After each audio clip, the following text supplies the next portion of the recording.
Caitlyn, I just want to personally congratulate you on being named captain for the 20.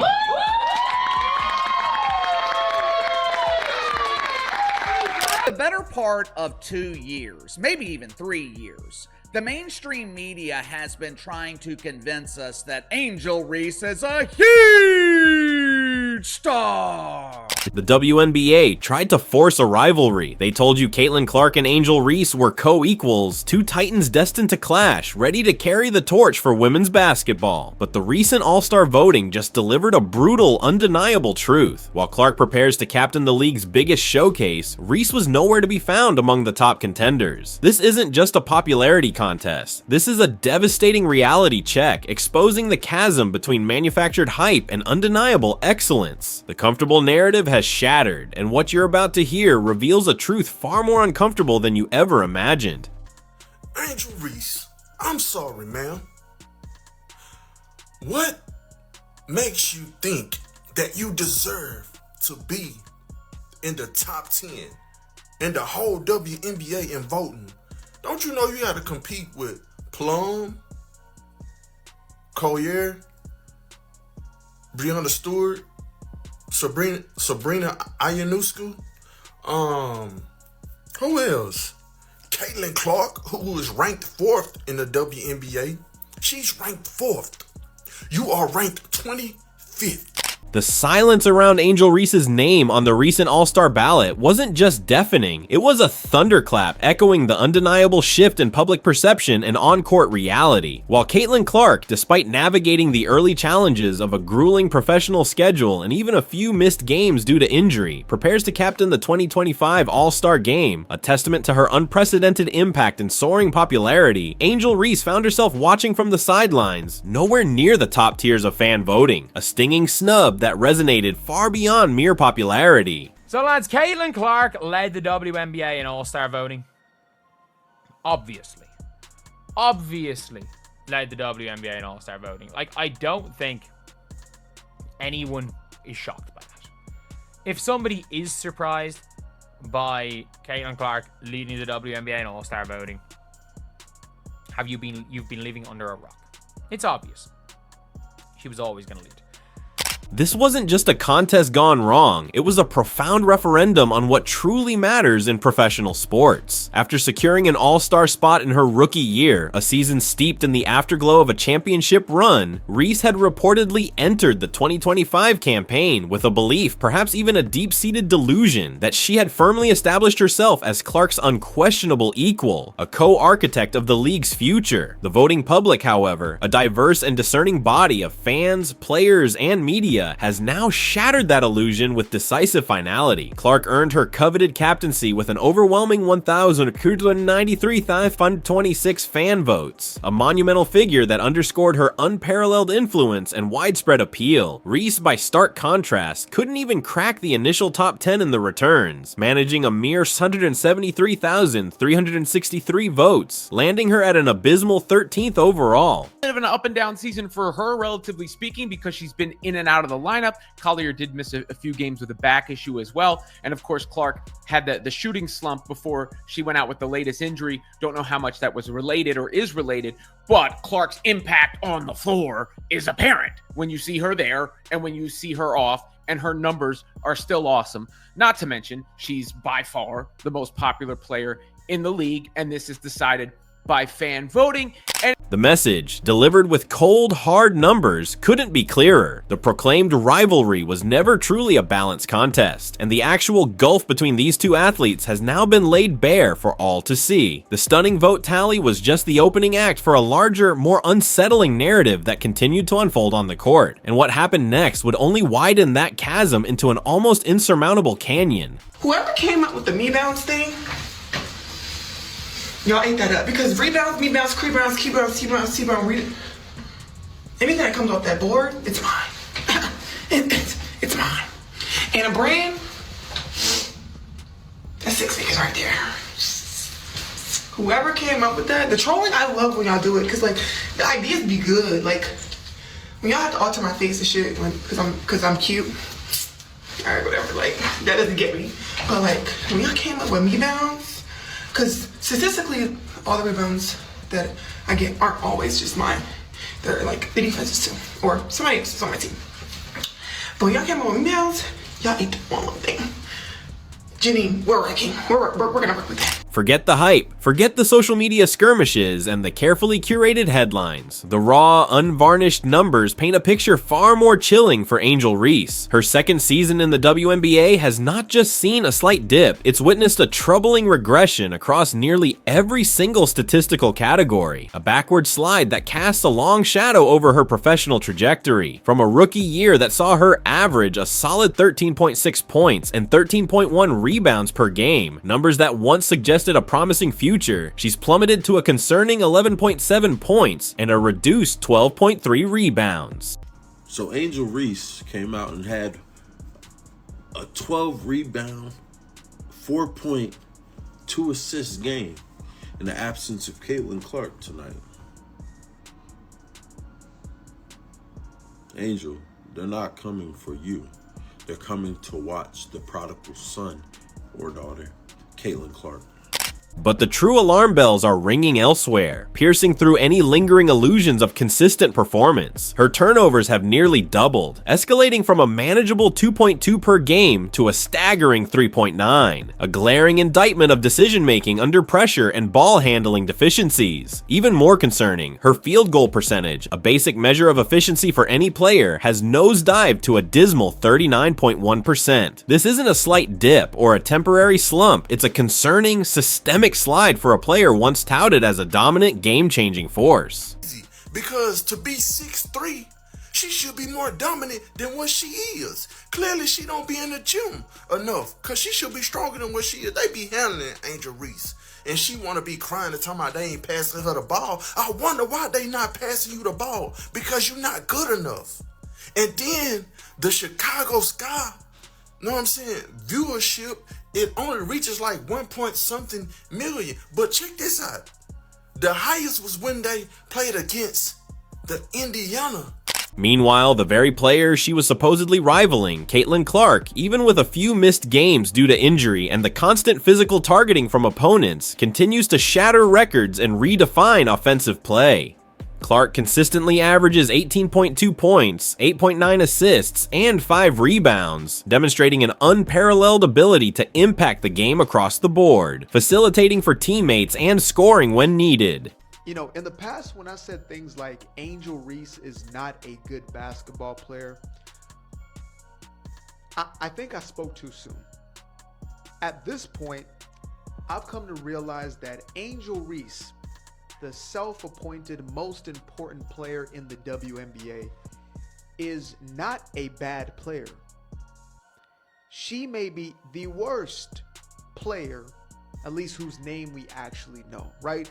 Her mere presence alone guarantees sold-out arenas and drives television viewership to unprecedented heights, while her absence is immediately, dramatically felt on the court. The contrast is not just stark, it's a chasm exposing the fundamental difference between a player whose game is developing and elevating, and one whose foundational skills are surprisingly stubbornly faltering. But the numbers, damning as they were, weren't the only aspect of Reese's game that became a punchline, sparking an even more bizarre public spectacle. I'm saying rebounds, crebounds, me bounds, brick ups, pray ups, whatever the case may be. And it's crazy because to be 6'3", she should be more dominant than what she is. Clearly, she don't be in the gym enough because she should be stronger than what she is. They be handling Angel Reese, and she want to be crying and talking about they ain't passing her the ball. I wonder why they not passing you the ball, because you're not good enough. And then the Chicago Sky, know what I'm saying, viewership, it only reaches like 1 point something. The infamous Maybounds controversy, a phrase that began as a critical observation, has now reached its inevitable, self-inflicted, and frankly, baffling conclusion. What started as fan critique of statistical padding, the dubious practice where Reese often secures rebounds off her own missed shots, or those of closely contested teammates inflating her stats, had rapidly transformed from a point of pride into a collective punchline. Because everybody's trying to make this about a, come on, black man, protect the sisters, brother. This ain't racial. This is about sports. This is about athletic ability. You know what I'm saying? And when you look at Caitlyn Clark's game, who's very reminiscent of a Steph Curry based on her range and the three, plus everything else she does. And then you look at Angel Reese, stop it.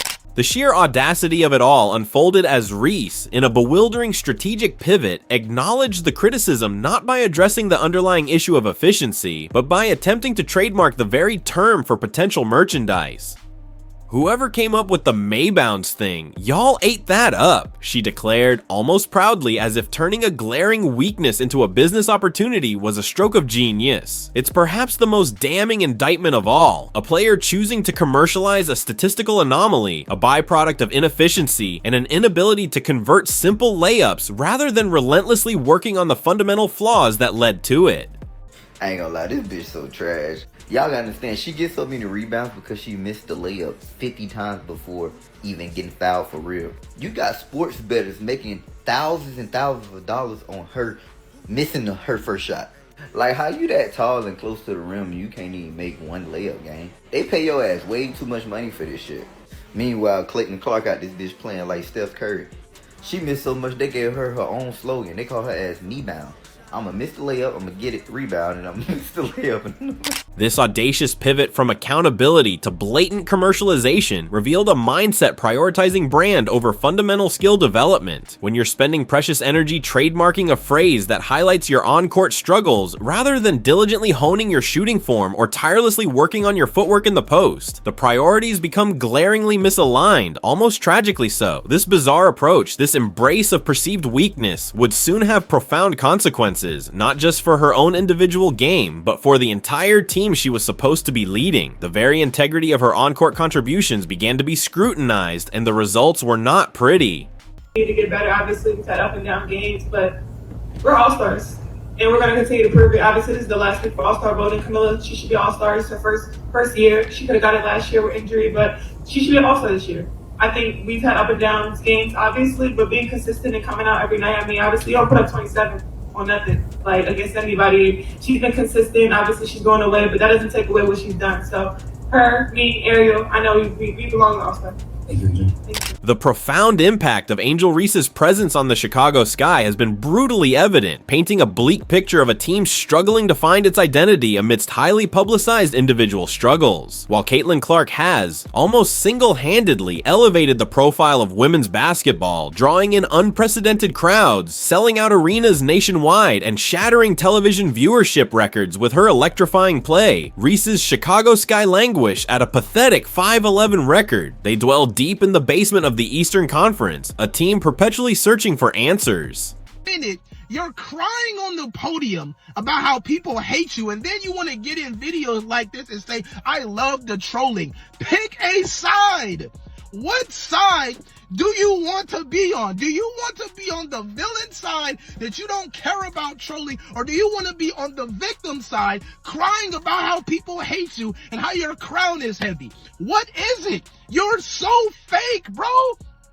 This is why we don't like you, man. The Sky, who were supposed to benefit immensely from her superstar presence, from the colossal attention she garners, are instead desperately searching for ways to make her more effective. A stark and painful indicator that her brand popularity simply hasn't translated into meaningful team success. The most telling and arguably most humiliating indictment came when she was inexplicably benched during crunch time in one of the Sky's rare victories. While her teammate, the rookie sensation Camila Cardoso, dropped a career-high 23 points, demonstrating genuine efficiency and impact, Reese watched from the sidelines as her team actually won without her on the floor. The message delivered by the coaching staff, whether intentional or not, was chillingly clear, reverberating throughout the league. Chicago plays better basketball, more cohesive, more effective basketball when their supposed superstar is relegated to the bench. Caitlyn Clark, because Angel Reese does too much. Caitlyn Clark, because I feel like she's an all-around player. Caitlyn Clark.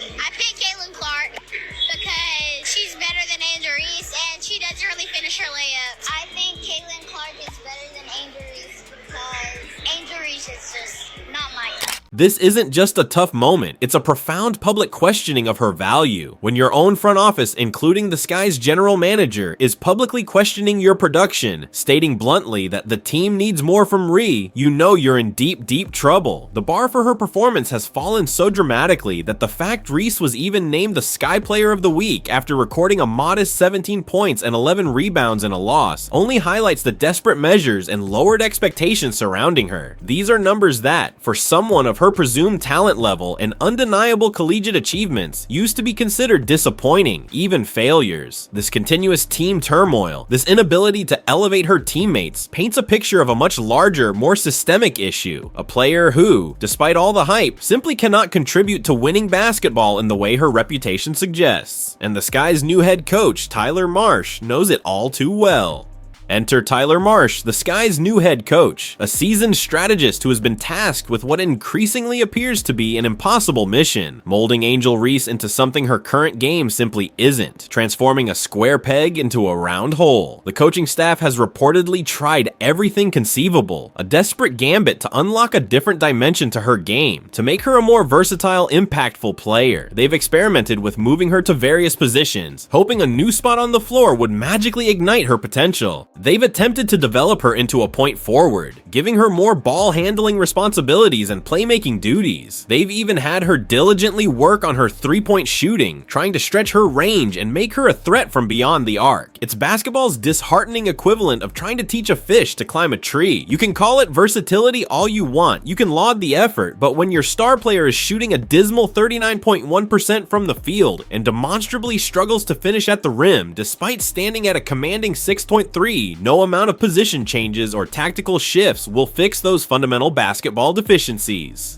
Her struggles to convert easy layups, to finish strong around the basket, to assert physical dominance despite her imposing stature, these reveal a shocking lack of strength and touch that simply cannot be masked by new roles. You often see her get handled in the paint, out-muscled and outmaneuvered, appearing frustrated and sometimes even seeming to cry about not getting the ball. But the painful truth is harsher. When you're not good enough to convert consistently, when your efficiency tanks, why would they keep feeding you? The coaching staff's exhaustive and ultimately futile efforts underscore the depth of the problem, indicating that Reese's struggles aren't just a temporary slump or a brief period of adjustment. They're ingrained, fundamental flaws that challenge the very definition of her professional capability. And this fundamental difference in approach to the game itself, this willingness to truly evolve, separates her from the ranks of truly elite players. The contrast between how Caitlyn Clark and Angel Reese respond to adversity is not merely stark, it's a masterclass in two diametrically opposed paths to professional success and personal growth. When faced with the unrelenting physical play that often defines the WNBA, the constant double teams, and the brutal critiques, Clark didn't falter or complain. She responded with improved conditioning, a deeper understanding of offensive schemes, better decision-making under pressure, and a refined ability to absorb contact and still deliver. When criticized for an early shooting slump, she didn't lash out or engage in social media theatrics. She refined her mechanics, meticulously worked on her shot selection, and let her game, with quiet determination, speak for itself. That's what elite players do. They don't shy away from weaknesses. They identify them, they confront them head on, and they systematically address them through relentless, often unseen hard work. Angel Reese's response to criticism, however, has been a starkly different, almost baffling story. Instead of internalizing the backlash and using it as profound motivation to refine her skills, to become a more complete player, she's doubled down on brand management and an almost obsessive social media presence. Her answer to the Maybound's critique, that embarrassing indictment of her statistical efficiency, was not to improve her game, but to trademark it for merchandise, turning a negative into a cynical profit opportunity. Her solution to on-court struggles appears to be engaging in months-long social media campaigns, crafting victim narratives, and embracing a villain persona, rather than dedicating herself to tirelessly working on her footwork in the post or drastically improving her shot consistency. You simply cannot Instagram your way to basketball excellence. You cannot build a legendary career on viral clips and sponsored posts. And you certainly can't trademark your way out of shooting a dismal 39% from the field.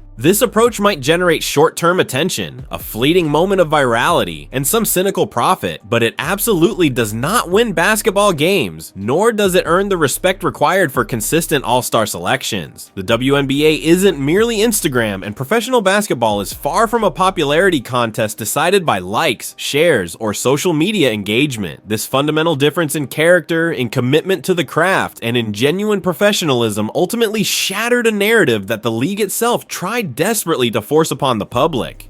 The WNBA, seeing dollar signs and the tantalizing potential of a ratings boom, tried desperately, perhaps even shamelessly, to force a compelling rivalry between Clark and Reese. They pushed a narrative, a carefully crafted illusion that they were co-equals, shoulder to shoulder, destined to carry the torch for women's basketball into a glittering new era. But manufactured drama, no matter how aggressively marketed, simply cannot survive prolonged contact with cold, hard reality. The truth, as it always does, ultimately emerged.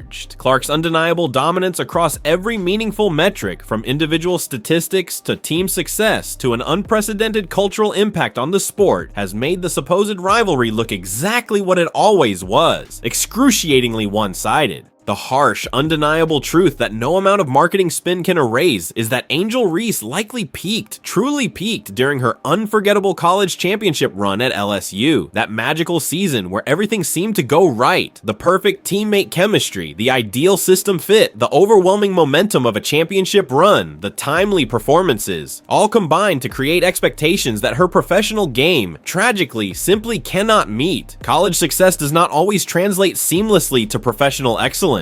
A brutal reality that many promising athletes face. Angel Reese, unfortunately, has become Exhibit A in that sobering, unfortunate reality. While many desperate commentators tried to inject racial undertones into the discussion, turning it into a debate about protecting sisters or black man versus white woman narratives, the reality is brutally simple and devoid of such complexities. This isn't about race, it's about sports, about pure, unadulterated athletic ability and on-court production. When you objectively look at Caitlyn Clark's game, a transcendent talent strikingly reminiscent of a Steph Curry with her extraordinary range, limitless shooting capabilities, and all-around court vision, and then you juxtapose that with Angel Reese's continued struggles to convert even simple layups, to consistently finish strong in the paint, the comparison becomes not just stark, but frankly, laughable. Her struggles this season extend far beyond individual statistics. The Sky hired a championship-caliber coach in Tyler Marsh. They added promising talent around her. They gave her every conceivable opportunity to flourish and integrate into a winning system. Instead, the team has regressed, and Reese's inability to adapt her game to the faster speed and greater complexity of professional basketball has become glaringly obvious, a haunting deficiency. When a player's presence on the court actively hurts their team's chances of winning, when her efficiency drains momentum, no amount of social media followers, no amount of brand partnerships, no amount of manufactured drama can change that fundamental painful truth. This all points to a critical juncture, a moment of undeniable reckoning. The All-Star snub isn't just a missed accolade for Angel Reese. It's a blaring, inescapable wake-up call, a critical crossroads in her nascent professional career. She stands at a pivotal moment, facing a stark, almost agonizing choice. She can either internalize this undeniable feedback, this public rejection, and use it as the ultimate motivation to fundamentally change her entire approach to professional basketball, committing to the rigorous, unglamorous, often brutal work of genuine skill improvement. Or she can continue down the current path, a path paved with social media stardom, brand management deals, and reliance on manufactured narratives that ignore the on-court product. The consequences of her choice are already becoming terrifyingly clear, materializing in her team's record and her personal statistics. The debate that the WNBA desperately wanted to manufacture, the rivalry they sold so aggressively, is now unequivocally over, and it wasn't even close. Caitlyn Clark has not only established herself as the undeniable, transcendent face of women's basketball, leading a new era of viewership and interest, but as one of the most impactful players, setting new benchmarks for efficiency, scoring, and playmaking across the entire league. Angel Reese, meanwhile, has tragically established herself as something else entirely. A cautionary tale, a stark, living example of the disheartening difference between collegiate fanfare and professional excellence, and the inherent perils of prioritizing everything except the relentless, demanding pursuit of the game itself. The path forward for her is murky, fraught with obstacles of her own making. as Caitlyn Clark prepares to captain the All-Star game in front of her adoring home crowd in Indianapolis, shining as the undisputed brightest star in the league, radiating genuine excellence and impact. Angel Reese will be at home. Presumably, she'll be working on her next social media campaign, brainstorming new merchandise lines, or perhaps engaging in another online skirmish. It's a fitting, almost tragically poetic metaphor for where their careers have so starkly, irrevocably diverged. One focused relentlessly and unapologetically on basketball excellence, on the craft, on the relentless pursuit of improvement. The other seemingly captivated, even consumed, by everything except basketball excellence. The WNBA All-Star Game will go on without Angel Reese, and frankly, it will be better for it. All-Star Games are meant to showcase the league's elite talent, to celebrate genuine impact, unparalleled skill, and undeniable performance, not to reward manufactured drama, fleeting social media prominence, or a carefully curated persona. The voters, after all the noise and all the hype, got this one resoundingly right, even if it took a painful public unraveling to finally reach the obvious conclusion. Angel Reese's precipitous fall from a celebrated rookie all-star to a perplexing afterthought serves as a brutal, unforgettable reminder that in the unforgiving world of professional sports, performance ultimately, always, trumps everything else. You can build the most elaborate brand, generate endless drama, and command countless headlines, but you simply cannot fake your way to basketball greatness. The court in its brutal honesty never lies, and neither do the voting results that left her watching from home, while Caitlyn Clark leads the league's brightest stars onto the grandest, most visible stage. This is the truth, unfiltered and undeniable.